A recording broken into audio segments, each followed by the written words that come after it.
Hello students, last lecture में हमने principle of superposition discuss किया था और उस पर एक न्यूमेरिकल भी करके देखा था। अब इस मैनर में मैं आज के इस लेक्चर में आपको ओनली न्यूमेरिकल्स कराऊंगा। इस पर बेस्ड काफ़ी सारे न्यूमेरिकल आते हैं, तो उन न्यूमेरिकल्स को करने की क्या मेथोडोलॉजी रहती है उस पर हम डिस्कस करेंगे, कुछ प्रैक्टिस करेंगे ताकि हमारे ये जो कंसेप्ट है ये और भी क्लियर हो। तो इस मैनर में मैंने एक न्यूमेरिकल लिया है जिसमें एक इक्विलेटरल ट्राइंगल है जिसके तीनों वर्टिसेस पर क्यू चार्ज रखे हुए हैं। यहाँ पर ए पर जो चार्ज है वो माइनस क्यू है and find force on charge minus Q placed at A. मुझे इस ए पर जो चार्ज माइनस क्यू प्लेस्ड है इस पर नेट फोर्स निकालना है। मैंने आपको कल दो मेथड बताए थे, मैं उनमें से दोनों मेथड से इस क्वेश्चन को सॉल्व करने की कोशिश करूंगा, देन उसके बाद हम किसी एक मेथड से करेंगे। तो आप देखिए दोनों मेथड्स को मैं करना चाहता हूं। तो सबसे पहले मैं आपको मेथड 1 से करूंगा जिसमें मैं दोनों वेक्टर्स निकालूंगा, दोनों वेक्टर का वेक्टर सम करूंगा। तो अगर मैं देखूं कि पॉइंट ए पर जो माइनस क्यू चार्ज है वो माइनस क्यू चार्ज को ये जो चार्ज है ये प्लस क्यू चार्ज है वो कैसे अट्रैक्ट करेगा। क्लियर है बच्चों। और यहां पर ये जो चार्ज है क्यू वो भी क्या करेगा, अट्रैक्ट करेगा। तो अगर मैं इस फोर्स की बात करूं तो ये जो फोर्स होगा ये force F A B vector होगा बच्चों। Y F A B vector, because ये जो ए पर लग रहा है बी के वजह से, तो it is the force on A due to B and this attraction force is the force on A due to C. So net force on A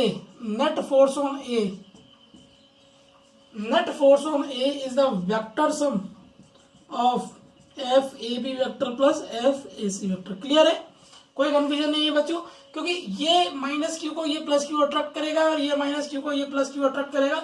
so net force on F A of minus Q is F A B vector plus F A C vector. So now F A B का magnitude, what is the magnitude of force F A B. देखिएगा जब magnitude की बात करूंगा तो वो आएगा K Q square by L square. Why K Q one Q two, Q magnitude बात कर रहा हूँ, मुझे पता है ये अट्रैक्शन का फोर्स होगा बट मैंने यहाँ पर मैग्नीट्यूड का साइन लगाया तो K Q square by L square. और यही जो मैग्नीट्यूड होगा बच्चों वो किसका होगा, वो होगा एफ ए सी का। क्लियर है बच्चों, एफ ए सी का। तो जो नेट फोर्स है वो क्या, वो जो होगा वो होगा vector sum of F A B vector plus F A C vector. अब मुझे जब वेक्टर सम निकालना है तो मुझे इन दोनों फोर्सेस के बीच में एंगल भी पता होना चाहिए, because we are going to calculate the magnitude of force on charge Q. और जो मैग्नीट्यूड होगा वो क्या होगा, F A B square plus F A C square plus 2FAB cos theta. Theta is the angle between force FAB and FAC. So what is theta? Theta, because it is a equilateral triangle, so the theta must be 60 degree. Equilateral triangle के तीनों side, तीनों angles जो होते हैं वो कितना होते हैं, 60 डिग्री के होते हैं। So we are going to write here 60 degree और cos 60 कितना होता है 1/2। तो अगर ऐसा है तो मैंने यहाँ पर under root of F A B और एफ ए सी इक्वल है बच्चों, तो मैं यहाँ पर लिखूंगा F A B square plus F A C square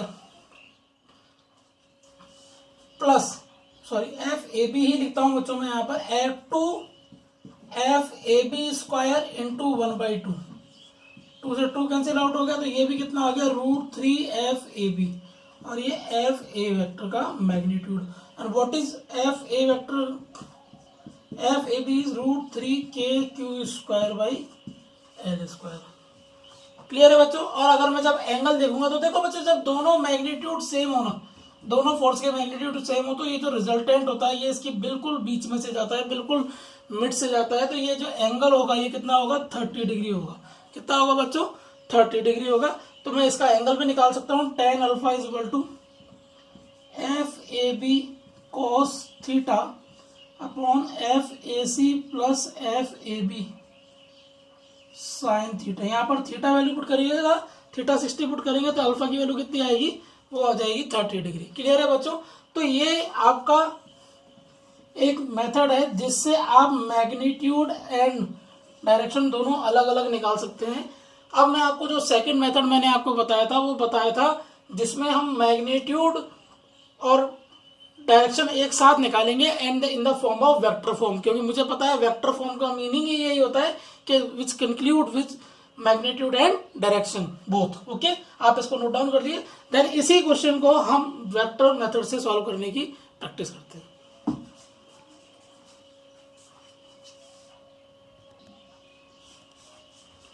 okay students, तो अब सेम न्यूमेरिकल को मैं वेक्टर मेथड से सॉल्व करना आपको बता रहा हूं एक बार। तो वेक्टर मेथड को सॉल्व करने के लिए हमें हमारे जो रेजुलेशंस हैं वो एकदम क्लियर होने चाहिए। तो रेजुलेशंस ऑफ वेक्टर को मैं एक बार आपको दोबारा एक्सप्लेन कर रहा हूं कि if my vector is F vector, तो the rectangular component of the F vector in the vertical and horizontal direction are f cos theta if it is making angle theta with the horizontal and the vertical component is f sin theta।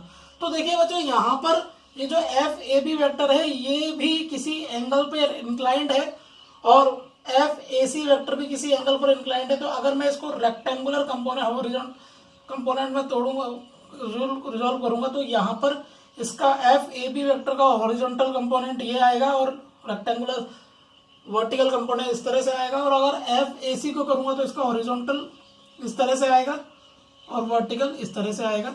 तो देखिए बच्चों, अगर ऐसा है तो मैंने अगर इसको हॉरिजॉन्टल से किया तो ये जो एंगल है ये कितना होगा 60 डिग्री, बिकॉज एक अल्टरनेट एंगल है और एफ ए सी भी कितना होगा 60 डिग्री होगा। क्लियर है बच्चों? तो अगर मैं एफ ए बी वेक्टर को रिजॉल्व करूं तो एफ ए बी वेक्टर कितना होगा, F A B cos theta और यहां पर हो जाएगा F A B sine theta. तो अगर मैं लिखूंगा एफ ए बी कितना होगा, F A B cos theta minus I cap Y, क्योंकि अगर मैं इसको ओरिजिन मानता हूं तो ये डायरेक्शन प्लस आई कैप की और ये माइनस आई कैप की, plus F A B sine theta. देखिए बच्चों, ये भी माइनस में है क्योंकि यहाँ पर भी जो वाई डायरेक्शन है वो माइनस वाई की तरह है। तो मैं यहाँ पर लिखूंगा minus F A B sine theta J cap. यहाँ पर मैं वैल्यू पुट करूंगा, एफ ए बी की वैल्यू कितनी है, एफ ए बी की वैल्यू है K Q square by L square और यही एफ ए सी की भी वैल्यू है बच्चों। तो अगर ऐसा है तो ये आ जाएगा माइनस के क्यू, या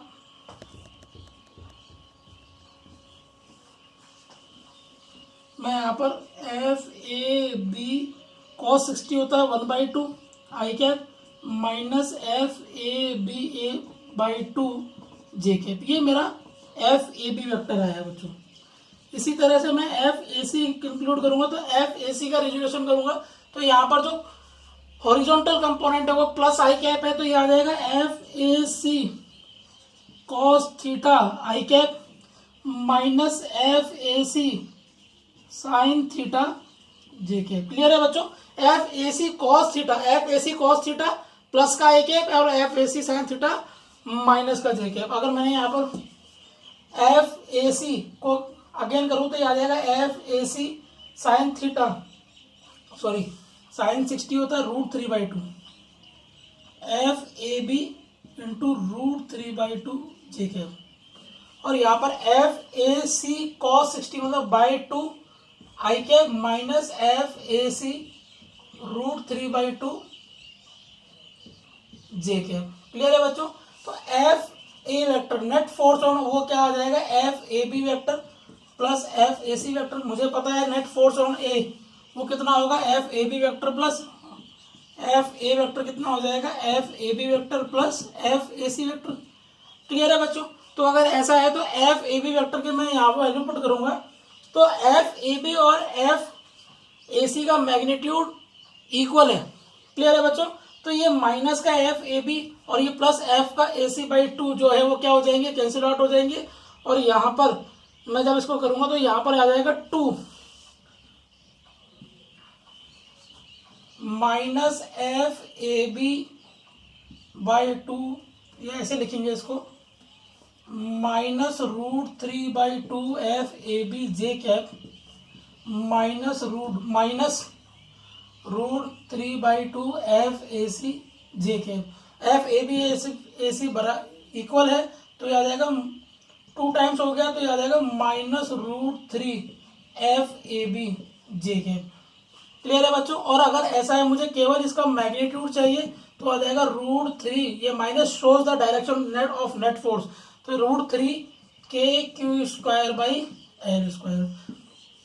which gives the same answer as the earlier, because method अलग है, प्रोसीजर अलग है, फाइनल आंसर तो वही रहेगा। यहाँ पर बच्चों मैंने क्या किया है कि यहाँ पर FAB वेक्टर की जब मैं वैल्यू पुट करूंगा तो FAB × 1 या FAB/2 i कैप और माइनस का FAC बाई ये माइनस का है, ये प्लस का है, तो ये दोनों कैंसिल आउट हो जाएंगे, बिकॉज FAB और FAC का मैग्नीट्यूड क्या है, सेम है। इसलिए मैं तो ये जो मेथड है इसमें हमारे पास डायरेक्शन निकालने के लिए अलग फॉर्मूला याद नहीं करना पड़ता, बस we know how to resolve a vector in the rectangular component. अगर मुझे वो रेक्टेंगुलर कंपोनेंट का रिजोल्यूशन आता है तो मेरे लिए ये बहुत इजी मेथड होता है। इसके बाद मैं आपको एक नेक्स्ट क्वेश्चन भी कराऊंगा, इसमें आप इसको नोट डाउन कर लीजिए, फिर मैं आपको इसी मैनर में एक सेकंड क्वेश्चन भी कराता हूँ।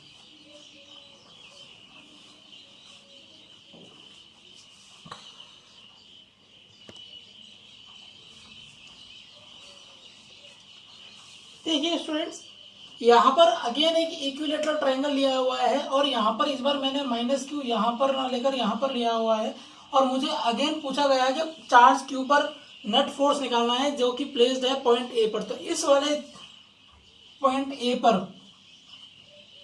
जो नेट फोर्स है वो मुझे निकालना है। तो देखिए मैं कैसे कैलकुलेट करूंगा। अगेन मैं यहाँ पर एक वेक्टर फॉर्म की अप्रोच में ही आपको सॉल्व कराऊंगा। तो मैं कहता हूँ कि B और A पर, जो A पर चार्ज है Q, उस पर जो B चार्ज है वो एक रिपल्शन का फोर्स लगाएगा। तो मैं उसको यहाँ इंडिकेट करूंगा FAB vector which is the direction of the repulsion. और ये जो -Q चार्ज है वो इसको इस तरह से अट्रैक्शन का फोर्स होगा और ये हो जाएगा FAC वेक्टर। क्या होगा बच्चों? FAC vector. क्लियर है बच्चों। तो अगर मैं इसको अगेन मेरे पास दो मेथड है कि मैं इन दोनों के बीच में एंगल निकालकर वेक्टर जो एडिशन फॉर्मूला है मैं उससे सॉल्व करूं या फिर मैं वेक्टर से सॉल्व करता हूं। तो देखिए बच्चों, मैंने अगर इसको सिंपल फॉर्मूले से सॉल्व किया तो सबसे पहला मेरा काम होता है कि भाई नेट फोर्स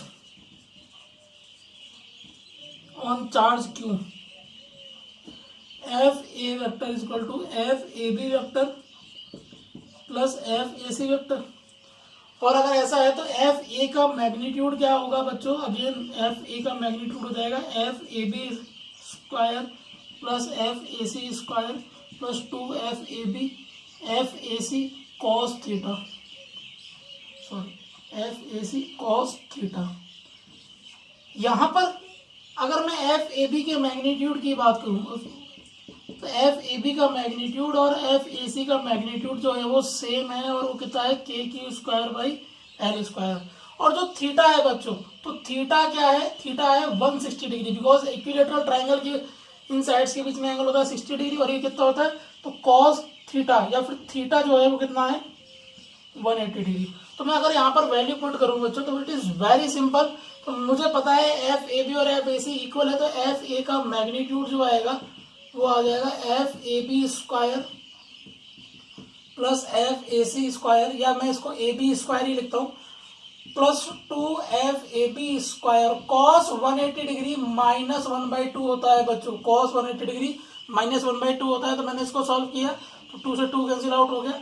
तो ये FAB का मैग्नीट्यूड जो आया वो आया FAB square plus FAB square minus of FAB square, तो माइनस कैंसिल आउट हो गया। तो नेट फोर्स ऑन FA जो आया वो कितना आ गया? FAB का मैग्नीट्यूड, और वो कितना है? KQ²/L²। क्लियर है बच्चों? It is very simple. हमें बस यहाँ पर दोनों फोर्सेस के बीच में एंगल पता होना चाहिए कि वो कितना एंगल है। बट यहाँ पर अभी हम दो फोर्सेस की बात कर रहे हैं।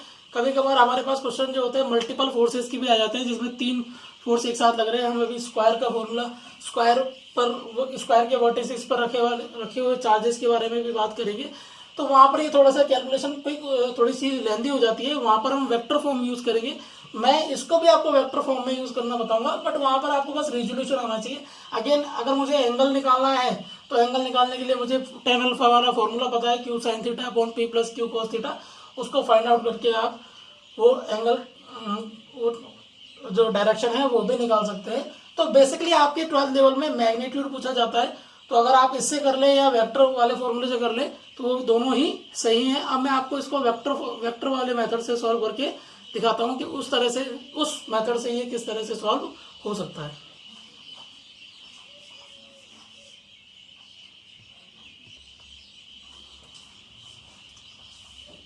ओके स्टूडेंट, देखिए मेथड 2 में अगेन वी नो दैट कि हम एफ ए वेक्टर जो होगा वो होगा F A B vector plus F A C vector. Clear है बच्चों? एफ ए बी वेक्टर की बात करूं तो मुझे रेक्टेंगुलर कंपोनेंट में तोड़ना है, रेक्टेंगुलर कंपोनेंट में तोड़ना है बच्चों। देखिए तो अगर मैं इसकी बात करता हूं तो अगेन ये दोनों अल्टरनेट एंगल है, तो ये 60 डिग्री है, ये 60 डिग्री है, तो ये 60 डिग्री है। तो एफ ए बी के horizontal component F A B vector cos theta होगा और vertical component F A B sine theta होगा। सबसे पहले मुझे एफ ए बी का मैग्नीट्यूड कितना वो होगा वो कैलकुलेट करना है, तो वो होगा के Q square by L square, और ये एफ ए सी वेक्टर के मैग्नीट्यूड के भी इक्वल है। अगेन मुझे अगर इसका रेक्टेंगुलर कंपोनेंट देखना है एफ ए बी का, तो आ जाएगा F A B cos 60 I cap, F A B cos 60 I cap plus F A B sine 60 J cap. Clear है बच्चों? और मैं आकर यहाँ पर लिखूंगा F A B by 2 I cap plus √3/2 F A B J cap. Sine 60 कितना होता है? √3। अगेन मैंने एफ ए सी वेक्टर लिखूं, एफ ए सी वेक्टर कितना होगा? एफ ए सी वेक्टर हो जाएगा, देखिए बच्चों एफ ए सी का horizontal component plus I cap में आ रहा है, तो F A C cos 60 I cap minus F A C sine 60 J cap. Why? Because F A C का अगर कंपोनेंट देखूंगा तो वो इस डायरेक्शन में आएगा, वर्टिकल कंपोनेंट, इसलिए मैं यहाँ पर एफ ए सी माइनस 60 लिख रहा हूँ। अगेन मुझे पता है अगर एफ ए वेक्टर जो है वो F A B vector plus F A C vector, तो मैं यहाँ पर वैल्यू पुट करूंगा, तो F A B by 2 I cap plus √3/2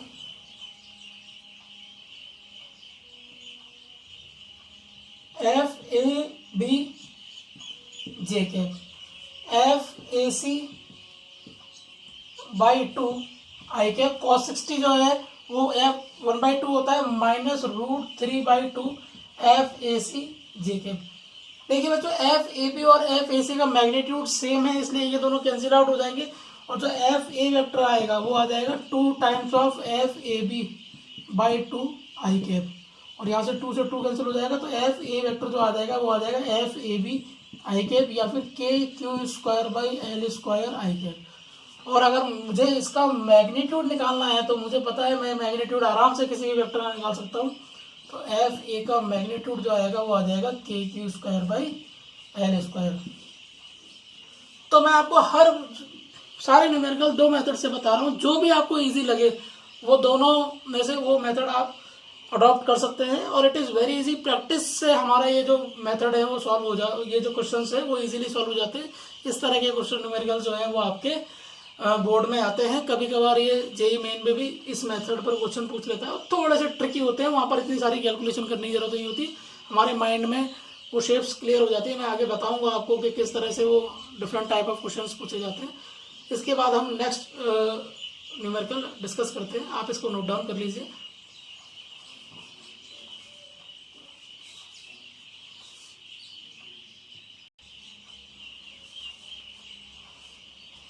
यहाँ पर मुझे एक स्क्वायर दिया हुआ है जिसके वर्टिसेस पर मुझे 4 चार्जेस रखे हुए हैं, और वो प्लेस्ड पॉइंट ए पर रखे जाने वाले चार्ज पर नेट फोर्स पूछ रहा है कि इस चार्ज पर नेट फोर्स कितना होगा।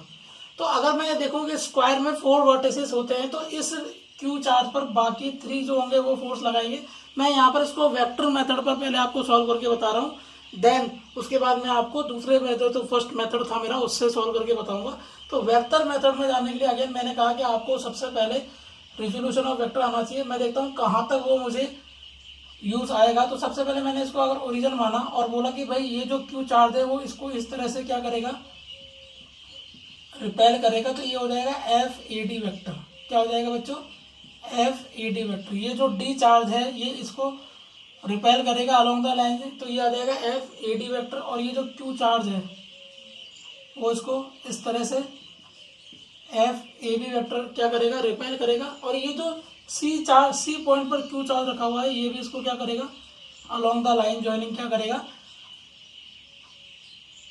रिपेल करेगा। तो ये आ जाएगा एफ ए सी वेक्टर और ये आ जाएगा एफ ए डी वेक्टर। तो मेरे इसके अलावा और कोई चार्ज नहीं है। इसका मतलब ये है कि यहाँ पर जो नेट फोर्स ऑन ए है एफ ए वेक्टर वो आ जाएगा F A B vector plus F A C vector plus F A D vector. Clear है बच्चों, कोई कंफ्यूजन?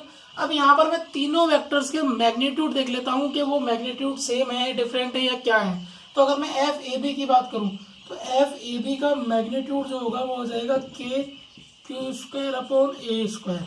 वाई? क्योंकि यहाँ पर ये स्क्वायर है तो इसकी साइड ए है, तो साइड ए है तो K Q square by A square.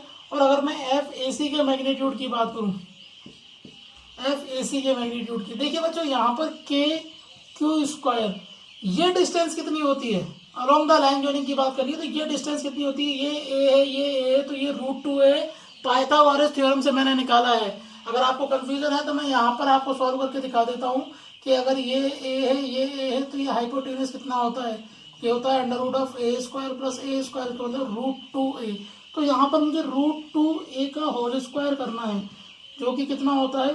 तो इसका मतलब ये है कि एफ ए सी जो आई वो कितनी आ गई, के Q square upon 2a square. Clear है बच्चों? और अगर ऐसा है तो एफ ए डी कितनी होगी, एफ ए डी में वही के क्यू स्क्वायर, साइड कितनी है बच्चों ए, तो K Q square upon A square. तो क्लियर है? सबसे पहले मैंने क्या किया, सबसे पहले तीनों वेक्टर्स के मैग्नीट्यूड मैंने कैलकुलेट कर लिए। देन नेक्स्ट मेरा काम है इनको रिजोल्व करना। तो देखिए बच्चों अगर मैं एफ ए बी वेक्टर की बात करूँ बच्चों तो F A B vector horizontal direction में ही है, तो ये आ जाएगा K Q square upon A square I cap. Clear है बच्चों? क्योंकि इसका वर्टिकल कंपोनेंट 0 है क्योंकि हॉरिजॉन्टल से 0 डिग्री का एंगल बना रहा है। एफ ए डी वेक्टर कितना होगा, एफ ए डी वेक्टर हो जाएगा K Q square upon A square plus का जे कैप। देखिए बच्चों वर्टिकल डायरेक्शन में इसलिए वो आ जाएगा प्लस का जे कैप। अगर मैं एफ ए सी की बात करूं तो मैं स्क्वायर की प्रॉपर्टी जानता हूं कि ये जो एंगल होता है, ये जो डायगोनल होता है, इसका एंगल ये 45 डिग्री होता है बच्चों। तो मैं इस एफ ए सी को रिजोल्व करूं तो ये आ जाएगा F A C horizontal direction में एफ ए सी मतलब के क्यू स्क्वायर, यह मैं अभी वैल्यू पुट कर देता हूँ, F A C cos 45 I cap plus F A C sine 45 J cap. Clear है बच्चों? मैंने यहाँ पर वैल्यू पुट करी तो ये आ जाएगा एफ ए सी वेक्टर जो आएगा वो आ जाएगा cos F A C by √2 I cap plus F A C by √2 J cap. Clear है बच्चों? क्योंकि कॉस 45 और साइन 45 की वैल्यू सेम होती है। अगेन तो एफ ए वेक्टर जब मैं निकालूंगा तो ये आ जाएगा F A B vector plus F A C vector plus F A D vector. मैंने जब वैल्यू पुट करी तो यहाँ पर K Q square upon A square I cap plus K Q square upon A square J cap, यहाँ पर F A B vector और F A D vector की वैल्यू पुट कर दी प्लस यहाँ पर मैं वैल्यू पुट कर रहा हूँ किसकी बच्चों, के एफ ए सी की, वो कितनी, के Q square upon 2a square. देखिए बच्चों तो K Q square upon 2 √2a square into √2, तो आ जाएगा 2√2a square I cap plus K Q square 2√2a square plus J cap. मैंने क्या किया बच्चे, यहाँ से के क्यू स्क्वायर भाई ए स्क्वायर कॉमन ले लिया। तो अगर K Q square upon A square common ले लिया तो यहाँ पर क्या बचा, ये K Q square upon A square मैंने अगर कॉमन ले लिया तो यहाँ बचा I cap plus J cap plus 1/2√2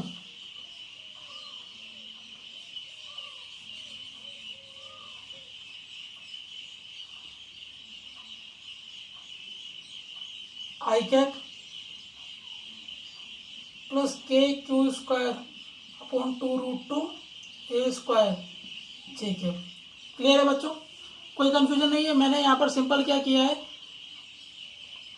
के Q square upon I square क्या लिया है, कॉमन लिया है। क्लियर है बच्चों? अब आप चाहे तो K Q square upon 2a square भी कॉमन ले सकते हैं, नहीं तो इसको यहीं पर भी छोड़ सकते हैं। तो ये वेक्टर फॉर्म में आ गया है। इसको फर्दर सॉल्व करेंगे तो 2 + 1/2 √2 आएगा। अगर आप 2a स्क्वायर कॉमन लेंगे तो 2a स्क्वायर अगर मैंने कॉमन लिया तो यहाँ पर जो होगा बाई 2a² अगर कॉमन लिया तो 2 ऊपर आ जाएगा और यहाँ पर 1/√2 नीचे बचेगा। तो कैसे भी तरीके से सॉल्व कर सकते हैं। दूसरा मेथड जो है वो कौन सा मेथड था, जिसमें मैं आपको केवल मैग्नीट्यूड पहले निकलता है, देन उसके बाद में उसकी फाइनल डायरेक्शन निकालता हूँ। आप इसको नोट डाउन कर लीजिए, देन हम उसको सॉल्व करेंगे।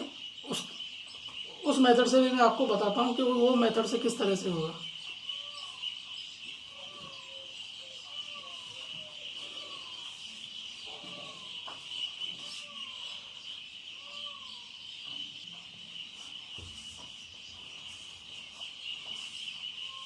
देखिए बच्चों, इस क्वेश्चन को दूसरे मेथड से, सेकंड मेथड से सॉल्व करने के लिए यहाँ पर हमें 4 चार्जेज अगेन दिए हुए थे। इसको सॉल्व करने के लिए मुझे पता होना चाहिए कि भाई अगर मैं वेक्टर सम की बात करता हूँ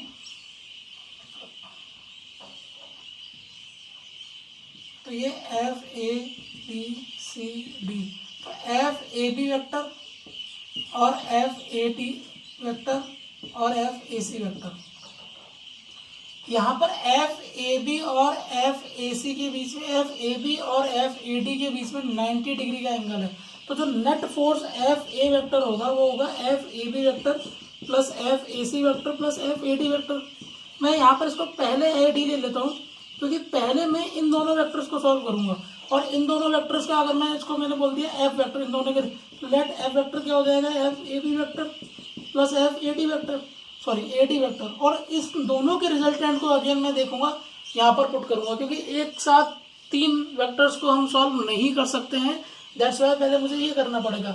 और यहाँ पर दोनों के बीच में 90 डिग्री एंगल है बच्चों। कितना एंगल है, 90 डिग्री। जब आप इसको सॉल्व करोगे तो मैंने आपको कहा था कि अगर दोनों वेक्टर सेम है तो उनका जो रिजल्टेंट होता है वो इनके बीच में से निकलता है। इसका मतलब मिड में से जाता है। इसका मतलब ये है कि इनका रिजल्टेंट भी इस तरह से जाएगा।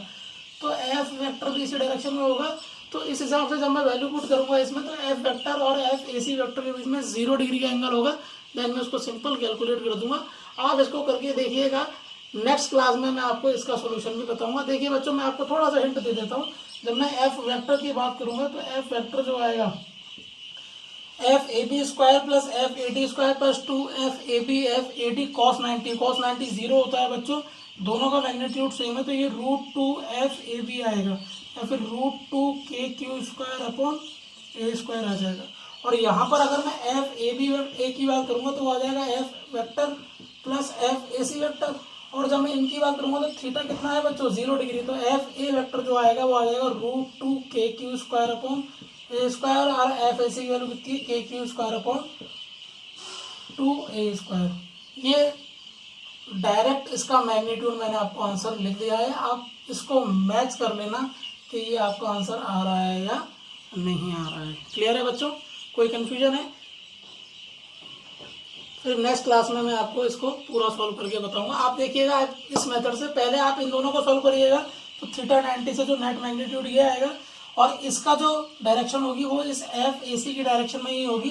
तो FAC की डायरेक्शन में ही होगी। तो अब जब आप इसको कैलकुलेट करोगे तो F² plus FAC² plus 2FABAC F plus F² plus FAC² plus 2FFAC cos 0। और मुझे पता है cos 0 होता है तो ये तो FA वेक्टर हो जाएगा, वो F प्लस FAC आ जाता है, क्योंकि cos 0 1 होता है तो F प्लस FAC का होल स्क्वायर बनेगा, का अंडर तो आ जाएगा। सिंपल मैग्नीट्यूड ऐड करना और वो मैग्नीट्यूड इस तरह से आएगा। क्लियर है बच्चों? अब मैं आपको कुछ सिमेट्री के क्वेश्चन जरूर कराऊंगा जिसमें मुझे देखना होता है कि मैं नेट फोर्स कितना होगा। कई सारे चार्जेस रख दिए जाते हैं कुछ ही सिमेट्रिकल शेप पर, और फिर मुझे पूछता है किसी नेट चार्ज पर सेंटर पर रखकर कि नेट फोर्स कितना होगा। उस तरह के क्वेश्चन मैं आपको कराऊंगा चाहता हूँ। यहाँ पर मैं आपको बस सिंपल हिंट दूंगा, उस हिंट से आपको वो कैलकुलेट हो जाएगा। देखिए बच्चों, लेट आपको एग्जामिनर कहता है कि भाई यहाँ पर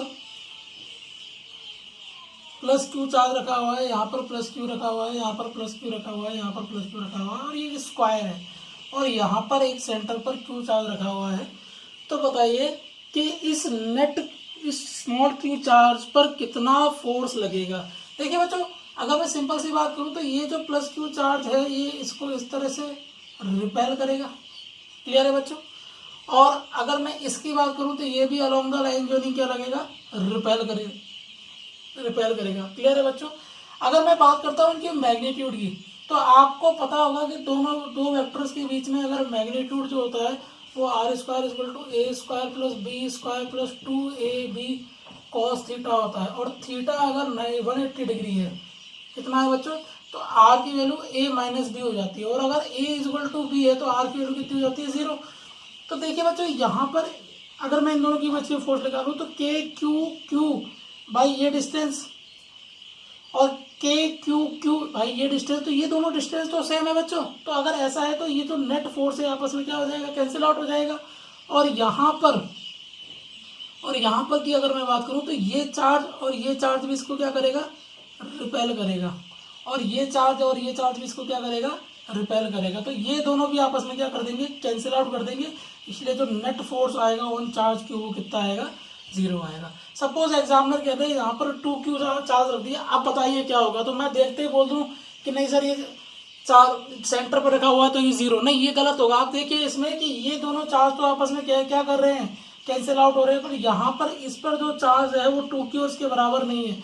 तो इसका मतलब ये है कि यहाँ पर नेट फोर्स की डायरेक्शन ये इसको इससे रिपेल करेगा, के क्यू बाई ये जो डिस्टेंस होती है ये √2a/2 होती है, याद है आपको, तो a/√2 होती है, तो a/√2 का होल स्क्वायर, इससे इसको रिपेल करेगा, और ये वाला चार्ज करेगा k2q बाई a/√2 का होल स्क्वायर। तो जो अब माइनस आएगा वो इसमें से मैं ये माइनस करूंगा तो नेट फोर्स की डायरेक्शन इस डायरेक्शन में आएगी।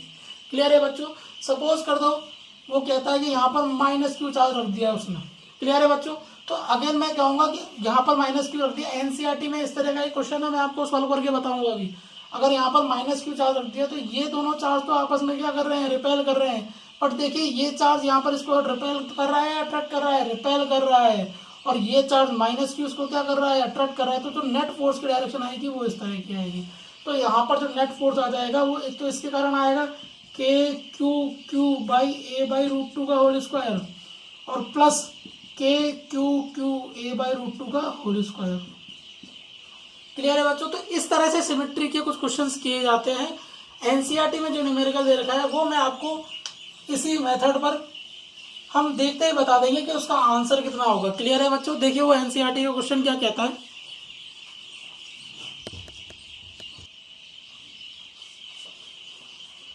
एनसीईआरटी में न्यूमेरिकल 1.7 कहता है कि भाई एक स्क्वायर है जिसके वर्टिसेस पर 2 माइक्रोकूलम -5 माइक्रोकूलम 2 माइक्रोकूलम और QD -5 माइक्रोकूलम ऐसे वर्टिसेस पर रखे हुए हैं, जिसकी साइड जो है वो 10 सेंटीमीटर है। अब मुझे बताना है कि उस पर नेट फोर्स कितना होगा अगर उसके सेंटर O पर मैं एक चार्ज रख देता हूँ 1 कूलम। क्लियर है बच्चों। तो अगर मैं कैलकुलेट करूँ तो ये साइड कितनी होगी, ये होगी a/√2। तो अगर ऐसा है तो a/√2 यहाँ पर a अगर मैंने 10 सेंटीमीटर ली तो 10 × 10⁻⁻2 मीटर में। क्लियर है बच्चों। तो ये कितना आ गया 0.1, कितना आ गया, तो a कितना हो जाएगा, वो आ जाएगा 0.1/√2। क्लियर है बच्चों। तो ये जो आ गई ये क्या आ गई, सॉरी मैं इसको a नहीं बोलता हूँ, मैं इसको d बोल देता हूँ। ये a है और ये d है, d जो है वो कितनी है। अब देखिए बच्चों यहाँ पर ये जो -5 माइक्रोकूलम है ये इसको क्या करेगा, अट्रैक्ट करेगा, दोनों अपोजिट नेचर के हैं। और ये जो चार्ज है -q ये भी इसको क्या करेगा, अट्रैक्ट करेगा। अब मुझे बताइए जब दोनों तरफ d सेम है, दोनों तरफ चार्जेस का मल्टीप्लिकेशन सेम है, तो इसका मतलब ये है कि इन दोनों के बीच में जो नेट फोर्स है वो कैंसिल आउट हो जाएगा, तो इन दोनों के कारण कोई भी फोर्स नहीं आएगा। क्लियर है बच्चों। यहाँ पर अगर मैं बात करता हूँ तो यहाँ पर 2 माइक्रोकूलम इसको रिपेल करेगा इस तरह से, और अगेन ये भी d है और ये 2 माइक्रोकूलम अलोंग द लाइन जो नहीं इसको भी क्या करेगा, रिपेल करेगा। तो जो नेट फोर्स आएगा वो कितना आएगा बच्चों, वो आएगा 0, क्योंकि यहाँ पर भी 2 माइक्रोकूलम और 2 माइक्रोकूलम क्या हो जाएंगे, कैंसिल आउट हो जाएंगे। तो ये कुछ सिमेट्रीज पर क्वेश्चंस होते हैं वो हमें पूछे जाते हैं। जैसे एक बार जेईई मेन में क्वेश्चन पूछा गया था कि यहाँ पर हेक्सागन है और बताइए कि नेट फोर्स कितना होगा इसके सेंटर पर अगर सारे चार्जेस क्या हैं, सेम है। तो मैं बोलूँगा नेट फोर्स कितना हो जाएगा, 0। एक बार क्या किया था, क्यों, क्योंकि ये इसको कैंसिल आउट करेगा, ये इसको कैंसिल आउट करेगा, ये दोनों आपस में कैंसिल आउट हो जाएंगे, ये आपस में कैंसिल आउट हो जाएंगे, तो नेट फोर्स कितना आ जाएगा, 0। एक बार उसने क्या किया था बच्चों, उसने एक चार्ज हटा दिया था। अगर उसने एक चार्ज हटा दिया था तो अगेन मैंने आपसे कहा था केवल सिमेट्री देखकर सॉल्व मत करना। मैं कहूँगा कि इसके ये जो फोर्स है ये इसको कैंसिल आउट कर देगा, ये जो फोर्स है ये इसको कैंसिल आउट कर देगा, ये जो फोर्स है ये इसको कैंसिल आउट कर देगा, ये जो फोर्स है ये इसको कैंसिल आउट कर देगा। और ये जो चार्ज है क्यू ये किसी को कैंसिल आउट नहीं करेगा। और नेट फोर्स कितना आ जाएगा K Q by A square. उसने ये साइड ए दे रखी थी तो नेट फोर्स कितना आ जाएगा K Q by A square. तो आप इस पर डिफरेंट क्वेश्चंस हैं, आप पहले इन क्वेश्चंस को करिएगा, उसके बाद कुछ लेवल बढ़ाइएगा। देन कोई डाउट हो तो we will discuss in the class. तो नेक्स्ट जो हमारा टॉपिक रहेगा वो इलेक्ट्रिक फील्ड रहेगा। यहाँ तक हमारा इलेक्ट्रिक फोर्स जो है वो कंप्लीट हो गया है। अगर आपको कोई डाउट या कोई क्वेरी हो तो आप डेफिनेटली हमसे कॉन्टेक्ट कर सकते हैं। Thank you very much.